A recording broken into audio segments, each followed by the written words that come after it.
എല്ലാവർക്കും നമസ്കാരം. ഞാൻ ആലക്കാട്ട് മാടവന ശങ്കരനാരായണ നമ്പൂതിരി പയ്യന്നൂർ. സുഭാഷിതം. പ്രഥമ വയസി ദത്തം തോയമൽപ്പം സ്മരന്ത ശിരസി നിഹിത ഭാരാ നാരികേല നരാണാം സലിലം അമൃതകൽപ്പം ദധ്യുരാജീവനാന്തം നഹി കൃതമുപകാരം സാധവോ വിസ്മരന്തി. നമ്മളൊക്കെ സാധാരണ വീടുകളിലൊക്കെ തെങ്ങും തൈ നടാറ് പതിവുണ്ടല്ലോ. അപ്പോൾ ആ തെങ്ങും തൈക്ക് കുറച്ച് വെള്ളം ഒഴിച്ചു കൊടുക്കും, അതുപോലെ കുറച്ച് വളമൊക്കെ ഇട്ട് കൊടുക്കും.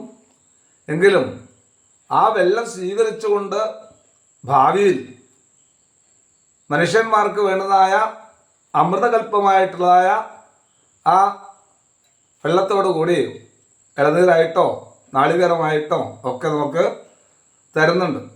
അത് നമ്മൾ സേവിച്ചതായ കാര്യങ്ങൾ മറക്കാതെ ആ ഒരു പ്രതിഫലം നമുക്ക് കിട്ടിക്കൊണ്ടേയിരിക്കുന്നു.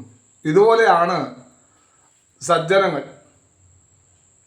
സജ്ജനങ്ങളുടെ പ്രത്യേകത എന്താ വെച്ചാൽ, ആരെങ്കിലും ചെറുതായിട്ട് എന്തെങ്കിലും ഉപകാരം ചെയ്താൽ പോലും അത് ജീവിതത്തിൽ ഒരിക്കലും മറക്കാൻ പതിവില്ല.